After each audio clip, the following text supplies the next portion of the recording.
대표님 나와 계시죠?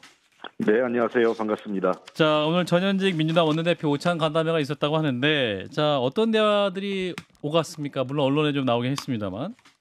네, 아무래도 당의 통합이나 내년 총선을 앞두고 당이 좀 단합해서 총선 준비를 잘 해야 된다는 거. 그다음에 아무래도 전직 원내대표들이시니까 원내 상황 있지 않습니까? 예. 다가오는 특히 이제 국감이 마무리되고 있고 예산안 시즌이기 때문에 예. 예산안 문제에 대한 이제 우리가 꼭 다뤄야 될 중요한 내용이나 또 접근 방법 등에 대한 어떤 조언도 좀 있었고요. 또 기타 여러 가지 당 운영과 관련돼서도 많은 다양한 말씀들을 잘 해주셨습니다. 예. 자, 사선의 홍영표 의원이 이런 말씀하셨네요. 이제 중도 확장적인 메시지와 정책은 긍정적으로 생각하지만 이 보다 실질적 조치를 위해서 의원들에 대한 테러 수준에 가까운 이 공격에 대해서 당이 방치해서는 안 된다 이런 지적도 있었다고 하는데 그럼 어떤 구체적 대안이 가능할까요? 글쎄요. 그래서 이재명 대표가 예. 사실은 이제 그런 걸 자제해달라 예. 당원들에게 직접 호소한 게 한 8차례 벌써 하셨더라고요. 8번. 예. 예. 그래서 사실은 이제 그런 당원들의 행동이 당대표도 그렇고 우리 지도부가 일일이 통제하기가 참 쉽지 않습니다. 아하. 물론 최선의 노력을 다해야죠. 저희도 사실 이게 어제 오늘의 일이 아니라 옛날에는 또 반대 현상이 있었어요. 잘 아시다시피 이재명 당시 경기지사 시절에 최대 피해자였잖아요. 한때는요. 예. 그리고 지금은 이재명 대표가 수혜자다 이런 얘기를 하지만 그때 지금 보면 지금 피해를 보고 있다고 하시는 분이 그 당시에 또 수혜를 봐가지고 지도부에 입성하기도 했어요. 그러니까 저는 그래서 문제는 이런 것 같습니다. 늘 보면 약간 좀 일탈적이거나 좀 너무 일반 상식을 뛰어넘는 지지자들의 행태는 있었지만 그거를 어떤 정치적 목적으로 자꾸 활용하는 정치인들이 더 문제라고 생각을 합니다. 그런 거를 좀 자제하고 그거를 이 정치권 내로 이게 진입시키지 않도록 어느 정도는 거리를 좀 두는 게 필요한데 너무 그런 지지자들의 어떤 행동에 따라서 반응을 보이거나 그걸 자기의 정치적 이해관계 활용하려고 할 때 부작용이 더 커지는 거 아닌가 이런 생각을 합니다. 그래서 저는 지지자들의 행동도 바로잡고 그런 거 못하게 해야 되는 것도 맞지만 또 하나는 그런 지지자들의 비이성적 어떤 행태에 휘둘리는 국회의원들과 지도부도 문제다 이렇게 생각을 합니다. 저는 요번에 살해 협박이 또 나왔거든요. 총알 한 방울 있으면 쏴 죽여버리겠다 이런 식의 플래카드를 걸어놓고 하는 그런 사람들은 민주당 당원으로 확인되면 제명을 한다라든지 이런 구체적 조치가 필요하지 않겠습니까? 진 선생님. 저희가 사무총장이 오늘 배석해서 보고를 했는데 과거에 그런 것들을 신고가 접수된 경우에는 저희들이 이미 제명한 사례가 몇 명 있고요. 그다음에 또 저희가 조사를 했더니 문자를 들어온 거에서 조사를 했더니 우리 당원이 아닌 사람들도 있었습니다. 대부분의 경우는 제가 들은 건 열의 8, 9은 우리 당원이 아니라는 거예요. 확인해 본 결과. 그렇기 때문에 이거 저희들도 참 답답합니다. 그래서 계속적으로 반복적으로 지도부에서는 그런 메시지를 낼 필요는 있다는 생각도 들고요. 더 중요한 거는 자꾸 그런 이 메시지에 우리 당의 국회의원이나 지도부가 자꾸 더 흔들리지 않는 게 더 필요하다 이런 생각을 합니다. 예, 말씀하신 것처럼 정청래 의원이라든지 이런 분들이 가장 큰 문제 아니겠습니까? 사실상 그걸 갖다 방조하고 묵인하는 걸 넘어가지고 조장하고 선동한 그런 느낌을 많이 받거든요. 이런 부분에 대해서 좀 당에서 공식적인 경고를 한다든지 이런 조치가 좀 있어야 될 것 같은데.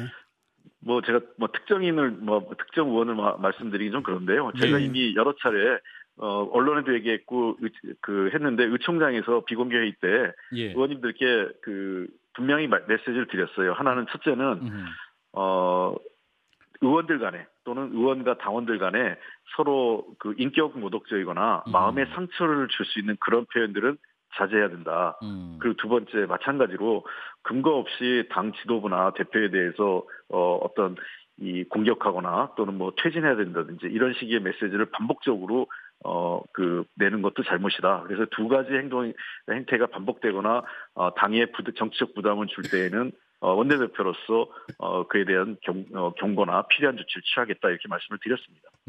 이제 일부 민주당 의원님께서 이런 말씀도 하세요. 그러니까 이제 유튜브 안에 보면 이제 민주당 친명 유튜브가 너무 많다. 유튜브를 또 내용을 들어보면 이런 강성 지지층들이 이제 이재명 대표가 이렇게 8번 이렇게 말씀을 하고 그만해라고 말씀을 했지만 사실상 또 묵인하고 있다는 그런 메시지로 받고 있어서 그 강성 지지층들의 메시지가 계속 나오는 이유다. 이렇게 또 분석하시는 예. 의원도 있습니다.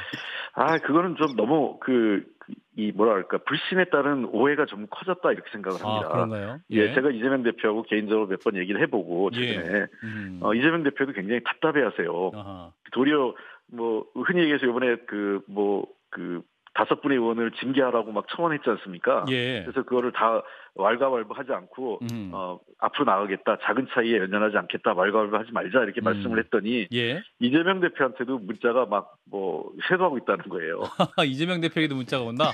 예, 이러면 안 된다는 식으로. 그러니까 지금 이 대표도 웃으시면서 저한테 문자를 보여주면서 나한테도 문자가 지금 아주 너무 많이 옵니다. 이렇게 얘기를 하시더라고요. 그렇군요. 예, 그러니까 지금 상황이 너무 저는 하여간 이 문제는 저희가 극복해야 될 과제라고 생각하고 단순히 우리 당만의 문제가 아니라 과거 국민의힘도 그런 유사한 사례가 있었는데 예. 소위 SNS 정치 시대가 열렸거든요. 그렇죠. SNS 정치의 어떤 정치적 윤리, 당원과 그 지지자와 국회의원, 정치인들과의 관계를 어떻게 설정하고 서로의 소통의 방식을 어떻게 할 건가라는 저는 일종의 진통기라고 생각을 합니다. 예. 그래서 저는 새로운 정치 문화를 SNS 정치 문화를 만드는 과정이라고 생각하고 이런 측면에서 저희 정치인들이 조금 더 절제하고 좀 조심해야 되지 않을까 이런 생각을 갖고 있습니다. 지금 당원 5만 명인가가 서명을 해가지고 이른바 수박 5명 이거 해당 행위를 했으니까 징계를 해야 된다 그래서 아마 청원을 갖다 한 걸로 알고 있는데 그거는 어떻게 되는 겁니까? 최고위원회에서 일단은 그걸 안 하기로 제가 말씀드렸지 않습니까? 안 하기로 했습니까? 예, 대표께서 왈가왈부하지 말라 그랬지 않습니까? 체포 동의안에 있었던 내용 일과 관련돼서 왈가왈부하지 마라 이렇게 하셨고 그 문제는 더 이상 문제 삼지 않기로 하신 겁니다. 알겠습니다. 자, 이번 주일 일요일 29일 날 서울광장에서 이제 12구 이태원 참사 일주기 시민 추모 대회가 있습니다. 그런데 이제 대통령이 이 행사에 불참하는 것으로 결정을 내렸다고 하는데, 자, 이 불참 결정 민주당은 어떻게 바라보고 계십니까? 저는 개인적으로 매우 유감스럽게 생각합니다. 예. 정말 비상식적인 일이 일어나는 거 아니겠습니까? 서울시 한복판에서요. 159명의 아주 소중한 생명이 잃게 되는 그런 엄청난 사건이 발생되는데. 예. 아직까지도 진상이 제대로 밝혀지지 않고 이거에 대해서 책임지고 사과하거나 자리에 책임을 지는 사람도 없습니다. 예. 최근에 KBS 보도에 따르면 지금 당시 서울시 경찰청장이 관련 보고를 여러 차례 받았고 우려했던 거 아니겠습니까? 예. 그럼에도 불구하고 당일날 경찰 변경은 전부 다 대통령실 쪽으로 보낸 거예요. 이러한 행위에 대해서 반드시 책임을 물어야 한다고 저는 생각을 합니다. 근데 지금 대통령께서 이건 우리가 이 문제에서 책임을 대통령이 지라고 하는 거 아니지 않습니까? 법적 책임을. 그러나 대통령은 국정의 총괄 책임자로서 정치적 도의적 책임이 있는 거죠. 그런 측면에서 포괄적인 사과와 함께 유가족들을 위로하고 함께 해주시면 저는 얼마나 좋을까 생각을 합니다. 근데 불참 이유를 들어보면 순수한 추모 행사가 아니라 민주당이 주도하는 정치 집회다 이런 입장이 나와서 민주당이 이제 오늘 주최에 빠진다는 보도가 있던데 어떻습니까? 아직 정확하게 제가 얘기는 못 들었는데요. 그것도 그런가요? 사실 저희가 하려고 한 것도 아니고 유가족 쪽에서 같이 하면 좋겠다고 제안을 해서 저희가 받은 거거든요. 예. 예.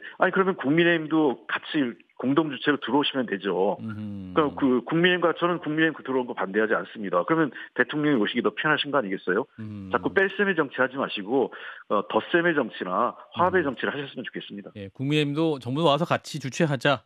예. 자, 반면 이제 대통령이 오늘 중동 순방 이후 첫 국내 일정으로 박정희 전 대통령 추도식에 참석을 했더군요. 그래서 박근혜 전 대통령과 함께 또 만난 모습도 보였는데 이 부분은 어떻게 판단하십니까? 이제 우리 대통령이 또 우리 국민들 추모 행사는 또 가지 않고 또 이 자리는 또 갔다 해서 여러 가지 또 판단이 나옵니다만.